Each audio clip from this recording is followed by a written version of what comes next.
Hello everyone. So let's continue our series. तो आज I have posted one video जिसमें मैंने कुछ topics explain कराए हैं पॉलिटी के, ठीक है? So continuing with that, let's move to CAP of 2018. We have already solved PYQs from 2023 to 2019 से हम पीछे पीछे जा रहे हैं. So let's continue. 2018 का solve करते हैं.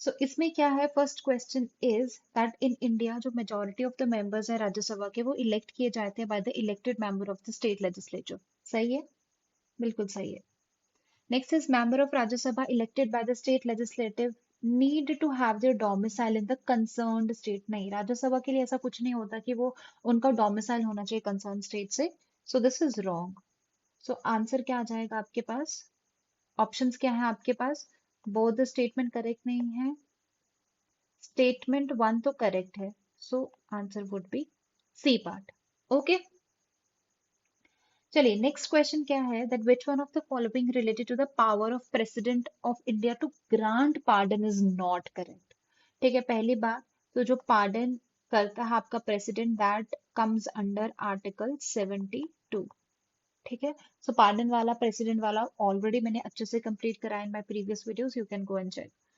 नेक्स्ट ए पार्ट है the president has the power to grant pardon कर सकता है जहां पे कोर्ट मार्शल से आपको पनिशमेंट हुआ है बिल्कुल सही है तो ये तो नहीं होना चाहिए president can grant pardon in all cases जहां पे आपका सेंटेंस जो होता है वो डेथ सेंटेंस होता है बिल्कुल सही है जो कोर्ट का पावर होता है जुडिशियल रिव्यू का वो लिमिटेड होता है किसके रिलेशन में कि प्रेसिडेंट का मर्सी पिटिशन आप मर्सी पिटिशन डालते हो किसको प्रेसिडेंट को तो उस केस में जो प्रेसिडेंट का डिसीजन होता है उस पे जो कोर्ट का पावर होता है जुडिशियल रिव्यू का इज वेरी लिमिटेड बिल्कुल सही है सो आंसर तो टेक्निकली ये हो जाता है फिर उसने बोला दैट पावर जो है to grant pardon by the president is the power that sovereign never exercise कि सोवरेन जुडिशियल मैंडेट के अगेंस्ट नहीं कर सकता बिल्कुल नहीं वो जुडिशियल मैंडेट के अगेंस्ट ही करता है ठीक है so answer would be your D part next question is जो सिक्किम था वो एसोसिएट स्टेट बना था of the Indian union through which act ये तो इजी है 1975 में हुआ था अंडर 36 अमेंडमेंट एक्ट ठीक है तो ये आपको सारे के सारे अमेंडमेंट एक्ट पता होने चाहिए सो सेवेंथ अमेंडमेंट एक्ट के अंडर क्या किया गया था कि जो एक गवर्नर है वो दो या दो से ज्यादा स्टेट्स का क्या हो सकता है गवर्नर हो सकता है ठीक है Next we have is which one of the following judgment is associated with the primacy of Chief Justice of India, Collegium और हायर जुडिशरी से रिलेटेड कौन सा है देखिए मैंने पूरा लिस्ट दिया आपको केसेस का ठीक है इन नोट्स में ना पूरा लिस्ट आप चेक कर सकते हो सो केशवानंद भारती केस में क्या था that you can amend the constitution but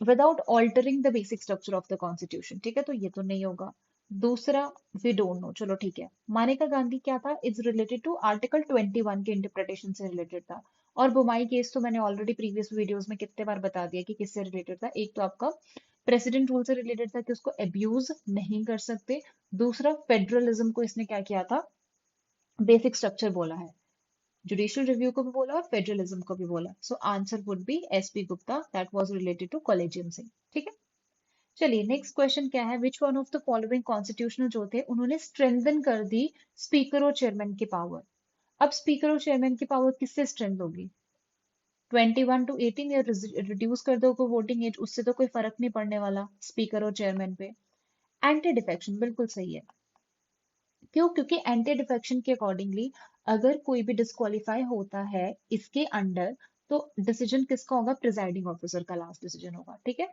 बाकी तो टेक्निकली आपके क्या हो जाते हैं गलत बाकी पंचायत से क्या रिलेटेड इसका क्या कोई मतलब नहीं है next is federal system of India and USA are different in following respect उसने कहा कि जो फेडरल सिस्टम है अभी मैंने पढ़ाया आपको पिछले वीडियो में फेडरल सिस्टम इसीलिए अच्छे से कराया मैंने क्योंकि बहुत बार फेडरल सिस्टम के बारे में पूछा जाता है उसने कहा कि इंडिया और यूएसए का जो फेडरल सिस्टम है वो एक दूसरे से अलग है बट एक्सेप्ट किसको छोड़ के किसी चीज में वो सेम भी है अगर हम बात करें state representation in upper house इसमें तो डिफरेंट है क्यों डिफरेंट है वो भी मैंने आपको बताया पिछले वीडियो में अभी जो रिसेंट वीडियो में था कि जो हमारा रिप्रेजेंटेशन होता है अपर हाउस में वो प्रोपोर्शनल के हिसाब से होता है कि कितना पॉपुलेशन है उस स्टेट में बट यूएसए में क्या होता है वो सेम होता है। There are 50 states and each state is having two seats. ठीक है।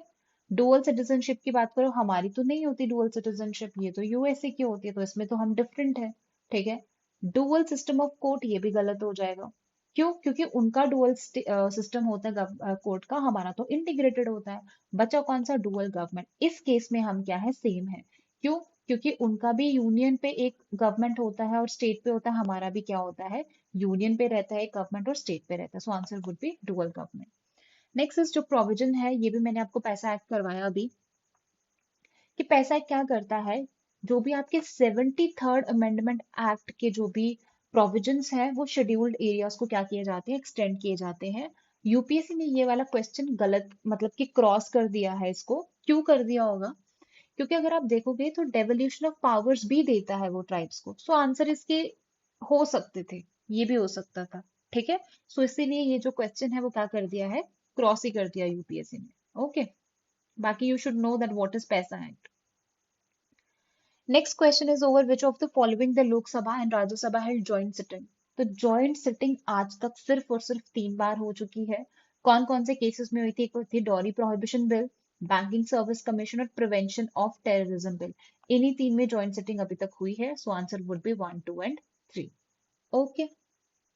चलिए next question is that which of the following commission जो है वो इशू ऑफ रिमूवल ऑफ जो गवर्नर है, this comes under centre state relation.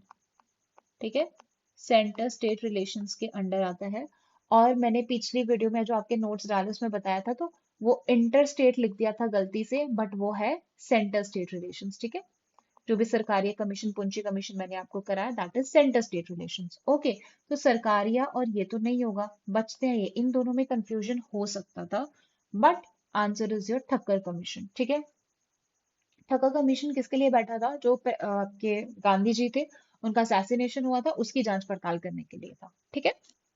चलिए next is which one of the following is the correct combination. So you should know that which language was added by which amendment act. ठीक है। कौन कौन से amendment acts आए थे जिसके accordingly कौन कौन सी आपकी जो लैंग्वेजेस है वो ऐड की गई थी। सो इनमें से कौन सी है? देखो, टुलू को बोला जा रहा है कि ऐड करना है, बट वो है नहीं, गलत। बाकी कौन सी है आपकी? संथली है, उर्दू है, कोंकणी है, मैथिली है, ये सही हो जाएगा। This is the right answer.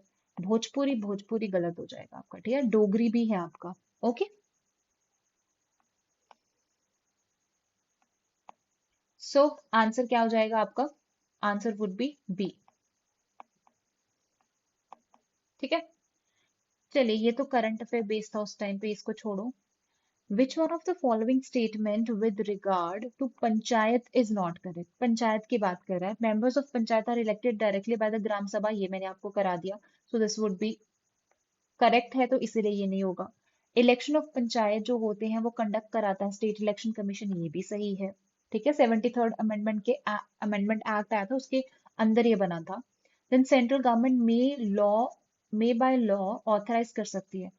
देखिए, पंचायत को अगर आप ऑथराइज करना चाहता है तो वो कौन करेगा? स्टेट गवर्नमेंट करेगी, सेंट्रल गवर्नमेंट नहीं करेगी। ठीक है। सो ये वाला आपका गलत हो जाएगा। एवरी पंचायत कंटिन्यू करती है for 5 years from the date of convening of its first meeting, तो ये भी सही है। सो ये गलत हो जाएगा। So what would be your answer? Your answer would be, answer आ जाएगा आपका सी पार्ट। ठीक है। Now which one of the following concern has found a place in both fundamental duties में भी है और डीपीएसपी में भी है। पब्लिक प्रॉपर्टी आपका डीपीएसपी में नहीं है। Protection of improvement of environment, देखिए फॉरेस्ट वाइल्ड लाइफ आपका डीपीएसपी में भी आता है और फंडामेंटल ड्यूटीज में भी आता है। So answer would be B. Next is rich heritage जो है, रिस्पेक्ट करो उसको, and promotion of cooperative society, ये नहीं आएगा। Okay.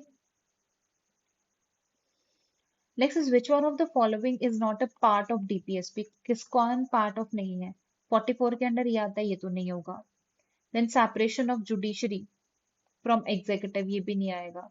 Duty of state to raise the level of nutrition, ये भी डीपीएसपी है। तो बचा कौन सा? Promotion of scientific temper humanity, जिसका अंडर फंडामेंटल ड्यूटी के अंदर आएगा ये। Next is power of president. देखिए, जो काउंसिल ऑफ मिनिस्टर को जो भी मैटर है वो फिर से रिकंसिडरेशन के लिए वो भेज सकता है president, under which amendment act के?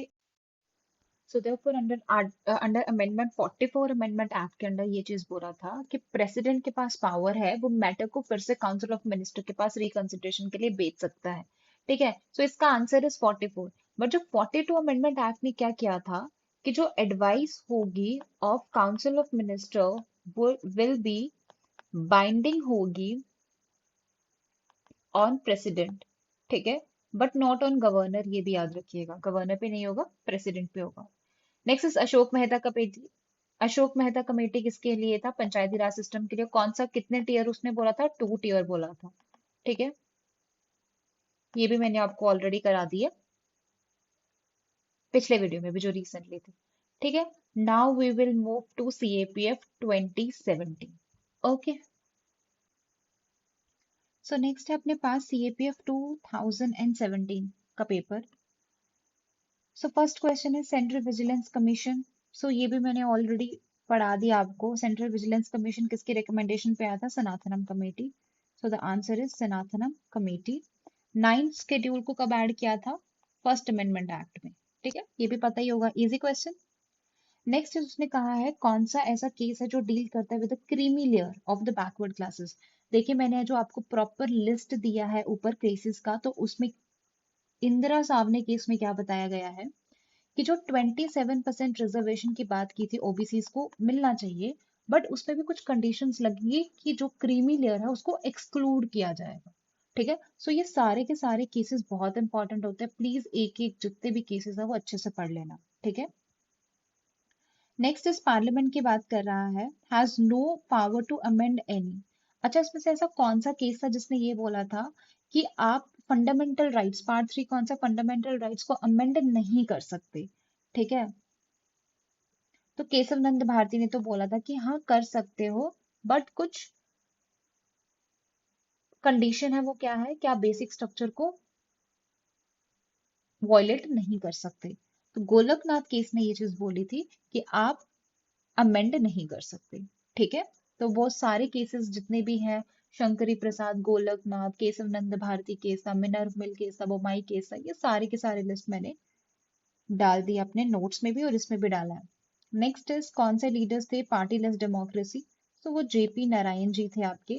So it's a purely factual question, आता है तो अच्छी बात है, नहीं आता तो you can also leave this question. ठीक है, तो JP नारायण जी को भारत रत्न भी मिल चुका है 1999 में।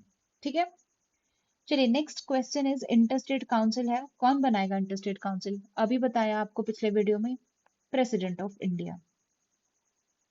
नेक्स्ट क्वेश्चन है ये वाला, that which one of the following statement about the provision of Constitution of India is correct? Correct है। उसने कहा कि माइनॉरिटीज एस्टैब्लिश कर सकते हैं educational institution of the choice, ये तो सही है। उसने बोला ओनली लिंग्विस्टिक, एथनिक और रिलीजियस माइनॉरिटीज। ठीक है, देखिए ये चीज मैंने आपको जो फंडामेंटल राइट्स पढ़ाया था, अच्छे से पढ़ाया था, उसमें भी ये चीज बताई थी कि कॉन्स्टिट्यूशन सिर्फ दो ही आपकी माइनॉरिटीज की बात करते हैं, एक तो लिंग्विस्टिक, एक तो रिलीजियस। एथनिक माइनॉरिटी की बात नहीं है, so this would be incorrect. Every religious denomination has unfettered right, देख रहे हो वर्ड, तो वर्ड भी चेक किया करो। सो अनफेटर्ड राइट बोला है, तो ये तो गलत हो जाएगा। An educational institution establish bye religious minority, वो लूज कर देता है अपना माइनॉरिटी स्टेटस अगर उसको फाइनेंशियल एड मिलती है गवर्नमेंट से, तो दिस इज इनकरेक्ट, ये भी इनकरेक्ट है, तो answer would be A part. चलिए नेक्स्ट क्या बोलता है वो, that which of the following pair is और आर करेक्ट। एक है rule of lapse, supplementary grant and vote on account. देखिए ये भी पार्लियामेंट चैप्टर में मैंने बताया था। See what is rule of lap? सो पहले हम देखेंगे what is rule of lapse then supplementary grant. देखिए क्या होता है कि फॉर एग्जांपल कि आपको एक पार्ट दिया गया है that this amount should be invest किया जाए या फिर एक्सपेंडिचर किया जाए इतना, एक कोई भी पर्टिकुलर एरिया में या फिर एक पर्टिकुलर मिनिस्ट्री में। ठीक है, बट वो अमाउंट क्या होता है उस फाइनेंशियल ईयर में वहां पे यूज नहीं होता है और बच जाता है जो भी आपका अमाउंट। ठीक है, जो भी आपका लेफ्ट आउट अमाउंट होता है तो वो लैप्स हो जाता है। ठीक है, एक्सपायर हो जाता है वो, और वो वापस कहाँ पे चला जाता है? कंसोलिडेटेड फंड ऑफ इंडिया के में चला जाता है और आप उसको फिर से यूज नहीं कर सकते। ठीक है, इसीलिए मार्च रश होता है, पता है। So part of grant that can be carried over to the next year, नहीं आप इसको कैरी ओवर नहीं कर सकते, कहाँ चला जाएगा, कंसोलिडेटेड फंड ऑफ इंडिया में। Now what is supplementary grant, क्या होती है, ये एडिशनल फंड दिया जाता है। So this is additional fund जो कि एक फाइनेंशियल ईयर में आप देख सकते हो, मतलब सप्लीमेंट कर रहे हो, ठीक है। वोट एंड अकाउंट क्या होता है कि बजट आप निकालते हो, ठीक है, तो नया जो फाइनेंशियल ईयर है वो स्टार्ट होने तक जो 1-2 महीना होता है, तब भी तो आपको एक्सपेंडिचर करने के लिए पैसा चाहिए ना, सो उसके लिए आपका होता है वोट एंड अकाउंट, जो आपको एडवांस में दे दिया जाता है ताकि आप एक्सपेंडिचर कर पाओ, ठीक है। So answer would be none of the above. Next question है, ये तो वैसे हिस्ट्री का है, बट यू कैन सी कि सेक्रेटरी ऑफ स्टेट किस कब हुआ था, government of India act 1958। Next question is that who among the following scholar has conceptualized the Constitution of India seamless web? तो देखिए कॉन्स्टिट्यूशन को अलग अलग तरीके से बोला गया था, तो सीमलेस वेब किसने बोला था, ग्रेनवाइल ऑस्टिन। ग्रेनवाइल ऑस्टिन पे भी बहुत सारे क्वेश्चन आते रहते हैं, ठीक है। नेक्स्ट क्वेश्चन है that which of the following statement is or correct. देखिए आर्टिकल 15 की बात किया है, तो मैंने जो फंडामेंटल राइट्स आपको पढ़ाया था, तो उसमें सारे के सारे आर्टिकल्स थे, किसको मिलते हैं, कौन से सिटीजन्स के लिए अवेलेबल है, कौन से फॉरेनर्स के लिए, वो सब अच्छे से कवर कराया है। सो आर्टिकल 15 क्या होता है, that you can't discriminate on certain grounds, ठीक है, कि जैसे कास्ट है, रेस है, क्रीड है, तुम उस पर डिस्क्रिमिनेट नहीं कर सकते, but this is only and only available to citizens, ये सिर्फ और सिर्फ सिटीजन्स को अवेलेबल होते हैं, सो वन तो कैंसिल हो गया। नेक्स्ट इज आर्टिकल 16, क्या आता है, एम्प्लॉयमेंट अपॉर्चुनिटीज की इक्वल एम्प्लॉयमेंट अपॉर्चुनिटीज होनी चाहिए, डिस्क्रिमिनेशन नहीं होना चाहिए, ठीक है। So this is available only to the citizens, ठीक है, एम्प्लॉयमेंट अपॉर्चुनिटीज है तो हम फॉरेनर्स को क्यों देंगे, सो सिटीजन्स के लिए। So this is correct. Article 21 of the constitution is available to both, बिल्कुल सही है, दोनों को मिलेगा, because that is a right to liberty ना, लाइफ जीने की आजादी तो सबको ही होनी चाहिए, सो आर्टिकल 21, ठीक है, answer would be your B part. Next is who among the following are entitled to get the benefit of equality before the law and equal protection of the law? Article 14 के under किसको, article 14 किसको दिया जाता है, देखिए equality before law, law सबके लिए same है, वो कब आपको मिलेगा, अगर आप इंडिया में रहते होंगे तो ना। So all Indian citizens living in India, ये तो होगा ही होगा। All Indian citizens living abroad, अब आप अब्रॉड हो तो नहीं चलेगा आपका, ठीक है, सो सेकेंड तो नहीं होगा। Then foreigners living within the territory of India, बिल्कुल सही है, तो जो लॉज हमारे लिए वही फॉरेनर्स के लिए भी होंगे ना, सो 1 and 3 would be the answer, okay. अब इंडिया में कोई भी पैदा हो गया बाहर चला गया तो उस पर थोड़े ना होगा, सो दिस इज इनकरेक्ट। ये भी मैंने आपको पार्लियामेंट वाले चैप्टर में बताया था कि ऑर्डर क्या होता है, ठीक है, ऑर्डर भी बताया था कि सबसे पहले आप प्रेजेंट करोगे, देन स्क्रूटनी होगी। देखिए फाइनेंस बिल हमेशा लास्ट में पास होता है, ठीक है, पहले अप्रोप्रिएशन करोगे देन उसके बाद फाइनेंस बिल आएगा, so answer would be your 1, 2, 4 and 3 A part. Next is Rajamannar committee, आज ही मैंने वीडियोस में सेंटर स्टेट रिलेशंस लिया था, ठीक है। सो इसमें क्या आ जाएगा आपका, गवर्नमेंट ऑफ तमिलनाडु, तब कौन सी गवर्नमेंट थी आपकी, जो डीएमके गवर्नमेंट है उसके द्वारा किया गया था, ठीक है, नोट्स में है आप देख सकते हो ये। Next is Dhar commission, this is very easy question है, किस पे था ये, लिंग्विस्टिक बेसिस पे था, ठीक है। So now let's move to CAPF 2016। Let's come to first question, उसमें बोला है that which of the following is not a source of political legitimacy, ठीक है, कोई लेजिटिमेट चीज क्या होती है, अकॉर्डिंग टू लॉज वगैरह चल रहा है कि नहीं चल रहा है, तो कौन सा सोर्स नहीं है, देखिए कंसेंट तो होगा, रैशनल कोई भी चीज रैशनल प्रूडेंस है वो भी होगा, political will of the ruler, देखिए रूलर का विल नहीं चलेगा, ठीक है ना, लेजिटिमेसी की बात करें, बाकी पब्लिक रीजन तो हो गई, so answer would be C. Next is which of the following is a characteristic of presidential form of government, तो प्रेसिडेंशियल फॉर्म ऑफ गवर्नमेंट कहाँ पे, यूएसए में, तो उसमें क्या होता है प्रेसिडेंशियल में, कि आपका जो लेजिस्लेटिव वाला अलग होता है, एग्जीक्यूटिव वाला अलग होता है, तो प्रेसिडेंट क्या संभालता है, एग्जीक्यूटिव चीज संभालता है, बाकी जो लेजिस्लेशन वाला होता है उसके लिए अलग से होता है, ठीक है। सो president is not a part of legislative body, बिल्कुल सही है, it does not separate legislative and executive functions, ठीक है। सो देखिए ये भी कॉन्ट्राडिक्टरी हो रही है, तो यहाँ से ही आपको समझ आ जाता है या तो ये सही होगा या तो ये सही होगा, तो मैं बता दूं आपको, सेपरेशन होता है लेजिस्लेटिव और एग्जीक्यूटिव फंक्शंस का। ठीक है, हमारे प्राइम मिनिस्टर जैसा नहीं होता है। ओके, तो answer would be A part. Next is which one of the following, जो आर्टिकल्स है abolition and creation of legislative council की बात करते हैं, so it's purely factual questions. पता है आपको आर्टिकल का तो ठीक है, अदरवाइज जो मेन मेन आर्टिकल्स है वो पढ़ के जाना। ठीक है, 169 आर्टिकल क्या है आपका, और ये बोलता है आंसर इज बी। और 71 क्या बोलता है कि जो लेजिस्लेटिव काउंसिल में मेंबर्स होंगे नॉट लेस देन 40, 40 मेंबर से कम नहीं होने चाहिए। ठीक है, बाकी कुछ एक्सेप्शंस होती है दैट यू कैन सी। बाकी फेडरलिज्म मैंने आपको पढ़ाया, अभी पढ़ाया पिछले वीडियो में, that every state has power of its own. बिल्कुल सही है कि स्टेट और स्टेट का पावर क्या, यूनियन का पावर क्या, सब इंश्राइन है कॉन्स्टिट्यूशन में। ये नहीं होगा क्योंकि ये सही है। Court have the power to interpret the constitution and power of different level. क्या कोर्ट इंटरप्रेट कर सकती है? बिल्कुल कर सकती है। स्टेट्स आर सबॉर्डिनेट, देखिए कभी भी ये वर्ड नहीं यूज होता दैट स्टेट्स आर सबॉर्डिनेट। जब फेडरल सिस्टम की बात कर रहा है, इसका मतलब स्टेट की अपनी पावर है, सेंट्रल की अपनी पावर है। सबॉर्डिनेट कब बात आ जाती है? जब यूनिटरी हो। ठीक है, सो ये आंसर हो जाएगा आपका नॉट करेक्ट। बाकी सोर्स ऑफ रेवेन्यू क्लैरिफाई है, क्लियरली स्पेसिफाई की गई है। Okay, next question is that provision of 51A। 51A क्या है आपका? Fundamental duty, easy. Now what is parochial political culture? देखिए पैरोकियल में क्या होता है, जहाँ पे आपके जो सिटीजन्स हैं they are not aware about the political structure, इतना ज्यादा उनकी रुचि नहीं है। ठीक है, यहाँ पे बहुत डिप्राइव्ड रहते हैं लोग। ठीक है, पैरोकियल वो पॉलिटिकल कल्चर होता है। सो ये ज्यादातर कहाँ पे देखने को मिलता है? आपके डेवलपिंग सोसाइटीज में। ठीक है, नेक्स्ट आपके पास है, this is also purely your factual है कि किसने प्रपोन किया था कॉन्सेप्ट ऑफ सिविल सोसाइटी। पता होता तो ठीक है, नहीं तो you can leave this question, answer is a part. Next is Jammu and Kashmir का जो कॉन्स्टिट्यूशन था वो फोर्स में कब आया था? ऑब्वियसली हमारे कॉन्स्टिट्यूशन के बाद ही आया होगा। सो आंसर वुड बी 26 जैन 1957। सो एथनोग्राफर कौन थे जिन्होंने हमारा सर्वे ऑफ इंडिया प्रोजेक्ट को लॉन्च किया था 1860 में? वो था हंटर। ठीक है, ड्यूफ्रेन आपका अराउंड 1880s में था, 1880s में था। सो अगर आपको थोड़ा बहुत वाइसरॉयज के बारे में पता है कि कहाँ कौन से पीरियड में था, तो उससे भी आपको हेल्प हो जाता है क्रोनोलॉजी में। Next is constituent assembly are correct.